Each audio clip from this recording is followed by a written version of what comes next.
Atize maoko kativhure dare.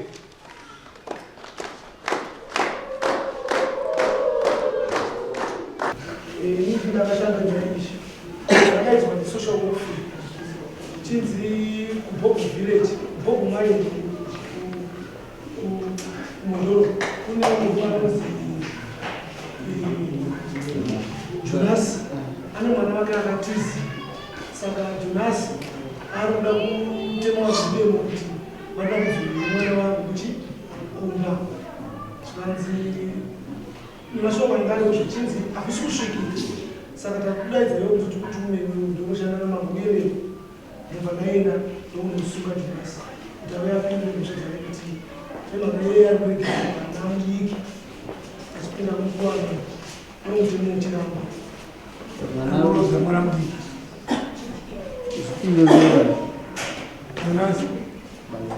mwana wako taurisa sorry baba mwana wangu ni alikuwa akamoto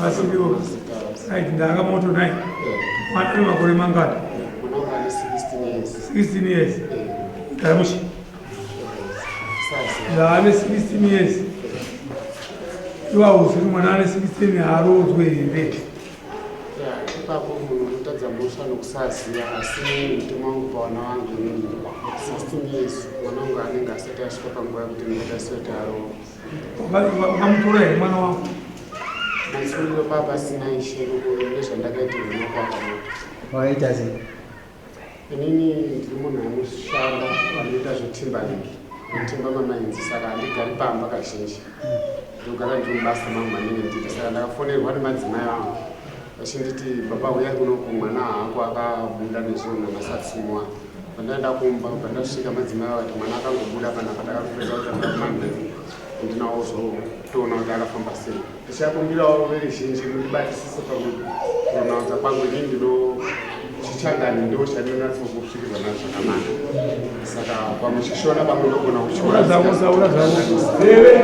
tiri kukunzwa zvokuti saka zvadaro ini ndakangoti kune madzimai semwana akura makanga mamutuka here panapa kana kuti pane zvimwe zvinhu zvamakamuita vakati hapano tikati saka hatina pfungwa yekuti mwana anga zvikande mukowa kana kuzvisungirira kana kuita sei kana pasina chamakamukanganisira ngatimirei toona kuti ari pari takaswera zveshuwa pamusoriseshi 3 ndakashedzwa futi zvakare ndiri kubasa kwakare kwandinonge ndichisenzera ndiri ndashedzwa inini kubva ndauya kumba ndakatonoka kuti uye nokuti basa rangu unenge ushandira pasi mutemo wepabasa ndiro pabasa ndakazosvika kumba ino kwakwa kutoti doke kwaunoti shi ndakaona pamba pangu inini pana vakamoto vakadzi 3 vanga vainawo asivo vakazotsanangudza vachiti vana vavo ndasvika paya makasimba yetu makasimba sei tiri vanhu tagara tinongozivana munzvimbo vakati ndinokumbirawo plate pane nyaya yandauya ndiinaye pano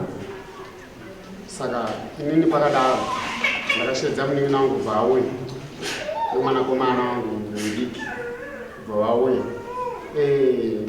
kubva tapa vakamoto plate vakamoto tavapa plate vakaisa $10 muflate ndokubva vati $10 yangu yandaisai tauya panapo kuti ndikuzivise andumukana kuti tiri vakwasha venyu asi tiri vakwasha venyu kudaro nekuda kuti mwana wenyu akatitizira kumba kwedu isusu. Ndokwasha kuti tinobvuma, asi mwana wedu isusu achiri mudiki. Tinoda kuti mbomuendesa kuchikoro. Saka tinokumbira kuti mupotora wenyu uchengetwe pakanaka netendera zawo iri. Saka zvichida nokusaziva kwangu inini kana kuti kusiyana kucho vandinda kurya umusha kwaana mai vangu. Wataura newe. Zvona mai vangu vadina. Sorry mama. Inini ndakavati inini chivanhu chamauya nacho pa$10 kana kuti chekaya yakawanda asi mauya maita acho ndashaya kuti mauya makajaja kuti muri wakwasha vanhu musina kuziva kuti ndinokudai ndikuti muite wakwasha vanhu. Mubva majaja futi kuti makundidzosera mwana wangu. Dzokai muende kunofunga zvakanaka. Ndikutsvagawo ukama. Wakamoto ndakavabvunza ndikati imini mauya makamira sasadombo here kana kuti sababa kana kuti sani. Vakati ndauya kana ndakamira sasekuru nemwana akatora mwana wavo. Ndikati ndikati inini sasekuru inini wangu mwana anogona shuwa anditiza ndisingazivi. Imini sasekuru mune nguva yakadini muchitambira nyaya iyi mechiona wangu mwana achitambira umusha menyu nemuzukuru wenyu. Unzani? Jonas. Jonas Edson. Ndazozidumbukana. Dumbukana. Mwana wakatorera. Mwana anotora mama. Wakaregerere. Maitira chivanhu chavo chavakaita nini anochifarira mama. Inonosaina. Inosaina ucho. Kusimbira mwana.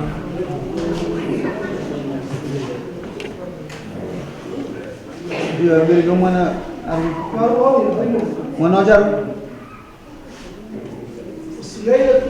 Asikana wacharu bingawe. Mwana wacharu. Asikana wacharu.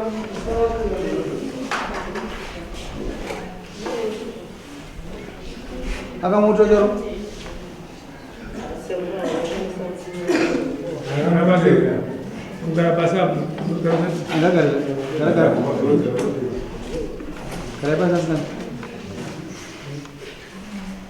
Mwana wako ndo? Muroro wako ndo? Waiwa? Ndiyo. Muroro ere? Iwo uchona muroro wani mwana? Usa wakaregera utanira mwana wako? Kuisire mombe dzake mpiri? Munondisa mama. Mombe mbiri. Waiva utora mwana wako yakudare, kwira dare. Tuwana wandikanya. Kuri kuendesa kurodza mwana mudiki. Handina kurodza. Aiwa. Iwe mwana. Ndava kamutora mwana wako. Ndakudrera pada urutambere padza. Aude? Unotamba? Saka zvinoreve izvo. Aiwa. Ndesi mutaure Jonas. Kana usingazotora uzwe, kana usingazive mutemo. Isisi zokana tino mazuva 2 emachiefs nemadepartment akasiyana-siyana maererano nekurodza vana vari vana vadiki. Kana mwana wako atorwa ari mwana mudiki, 1 unogona kuenda kupolice, 2 kana kuenda kuwelfare, ndovanozorisa nyaya dzacho kuno kwamama.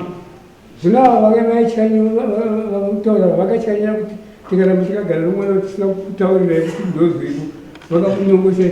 Saka makaramba kutora mwana wenyu ndingagare chisona hazvida kuti vamuzi imhosva iyoyo Naiwe Jonas, nyaya yedemo yapinda baba. Ndinotaura nenjeni. ndomanzira ndakaita nyaya aidhaza asvikirike amusongosvikika akatotemwa Waiti unotema munhu. Zvanakira kuti vakauya pamba pangu varipo pano ava mai ava vanga varipo nevamwe 2 vakadzi naakamoto vacho vakasvika inini vangajekesa pabefedare kuti inini pane manzeri andakavatuka warafura kana wati kudii. Asi inini ndakangoti mawira amaita imini wakuuya meshiti mwana wangu magara naye 3 days dzese muinaye muchitara naye kubva kwenyu. Konguva yakasvika makadii kungomutora nguva yemubva mauya naye moti ona chitiko chakaitikirwa nemwana wangu. Matanga maonesa mwana wangu musha wenyu maakuzouya maakunditi tora mwana Wazvidzwe nezvataura ndapedza mosha kuwanika uchirodza mwana mudiki. handina kurodza mama. Sorry. Alright, ngatipe pangosha yako. Wakaregerera. Ukatizwa nemwana. Vaenda. Ndokubva wati regai madzimai timboona kuti kana ari paari chamita sei chamwana. Ndobva waziva kuti mwana wangu iyoyo wandachitsvaga ari pakamoto. Handizvi kubva waita rombo rakanaka rakamoto yaibva wauya nayo. Ndobva waifanirwa kubva watora mwana wako nokuti mwana mudiki. Iwe hauna kuzoita saizvozvo. Wakati iwe manditadzira ndikubudisa tendera zidzokereku naye kubva kwako. Ndo pane mhosva yako iwe.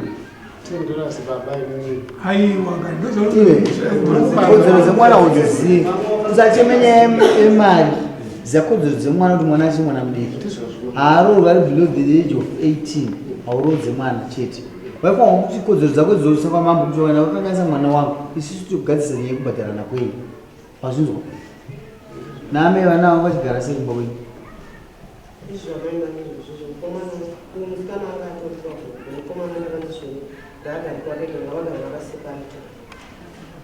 kuchibva pano tora mwana wako pazvinzwa iwewo kana une nyaya neava zvino pane zvoda kuripa zvako iwe hausiwa kwira dare usungwa nemupurisa wangu tora mupurisa wangu iye uende naye panzi wakwira dare wakwirira mhuri une makore mangani 90 chachigondorese wakwirira dare uyu mukomana wauya kudare handiwazvibvisa ndo process yacho kuti kuti iwe unotumba kuti mwana ngagare kumurume aitwe mimba mwana yeye iwe wachikuita mwana chiti iwe mwana kuita gredani hausikuenda kuchikoro wakaregedza ino kuchikoro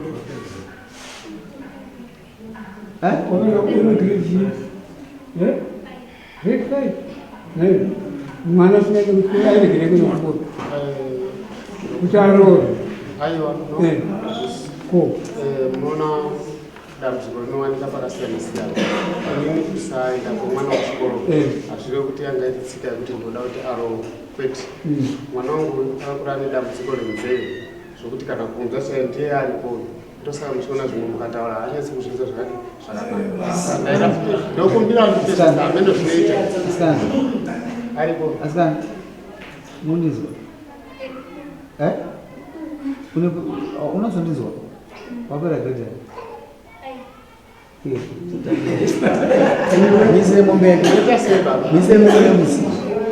mise mombe nemuzi atidi vanhu vanonegilita vana kamufuwa tiri kutamba isati tizotamba ani handisi kuzomira ndiri penge mukati handivhoterwe kai handabasa nazvo handivhoterwe inonoita mavhoti kuna mp kuti kwandiri ini handivhoterwe ende handibvizve kumhanya handisikuda pane bhairo raufana kuverengerwa patori nekuchenjerwa iwewe nondochengetawo mukomana baba tati kune bhairo rokuti kana wabvunza mutemo wacho wakabata nyika ineyi kuti vana adiki papa 17 kusvika pa 15 arowe 17.9 wazindwa iripo vanapepa nyarimo yo mangomizochai ndodziva bhairo unofanira kuzibhadhira apenyu matezimana tambo 1 month manzwa zvise 1 month handisirini ndoziva bepa ine ndozvatikuendera zvichiendera kutraining ndozvatakushandisa ukuona mwana arapo musikana arapo akatomirira kodzero dzevana asikana iva ndosaka akagara ipapaya akutonzwa kuti mambo akuti vakubirira panapa vakuregedza mwana acho zvanyirirwa basa rake ndokuona kuti nyaya dzaitika ende basa rake ndokutora statistics nhasi tatonga nyaya ngani achibatsira ava vachinyoraka pasi yedu kuti achipiri statistics dzedu vana vazotongwa kwamambo nemachild marriages 1 month ende unotimba zvisingaite mugoti handizoti chedhimba mingani chandinobuda chine muisire 250 vamombe lazembudzi $50 atiri munhu akapusa izvo grade 5 mwana akora kudai inini ena iwe tsvaga muccw okumundo mupei samon endai munovapa samon nekuti basa ravo maccw until you get paid mukubhadharwa mari yei For what reason? Mupe someone in Mwana uyu. Manzwe. Alimwe. The office is social worker. Alikupi mzikana social office. Ende make sure apana mari ngozikwazo kwata. MCCW into kumona mudari takumutonga nemhosva. Kama muverengera bailo rakaita nemombe mbiri negligence. Atiite zvokutamba mwana wanda kuchikoro. Mai ndikazotora department resocial welfare kutonga. Azvude. Sagadzirise ma CCW igwe. Simuga iyo. Nemosaina. Unobadara nemombe idzi. Ndakuti 1 month. Wewe uraba. Chauratiza. Ichemo chandina chimango ndotoshanda pamene pa vamwana pandakasvikirwa haisi mhosva. Nechikumbiro baba sokuti Mustrechere mombe dzake nganitrika. Chimustrechere moti every month mombe. Pamombe imwe yacho iyo, mombe mbiri dzedze ndiye re-entry kudzora mwana kuchikoro. Ngaitanga kubhadharwa iyo. Mwana adzokera kuchikoro. Month yacho munoda kundurira munzwaro muno atidaro. Imwe yacho ndiye negligence. Trust fund. Inomusaina kwati uzokurega iwe. Wakuchizowana nguva manje kukwirira muri. Iwe kana udanya yako iwe. Uya. Kwaito sign up. Ukaita passport mfusa iyo uya upanya yako. Zoka kumsasisi. Nongano wako. Tapeza ni. Wonobata wako. Iwe chikwira daro. Iwe gobuda nawo panza kuri daro. Ama idzikisa itsisi. Kasi mwana nyane mhosva. Wasu wambira kuno uchiro usoro wenda. Adikitana maoko ese nekuti.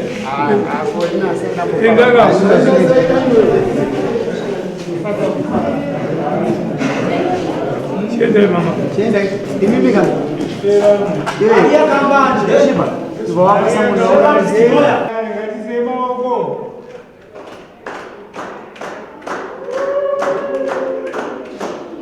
Nakare.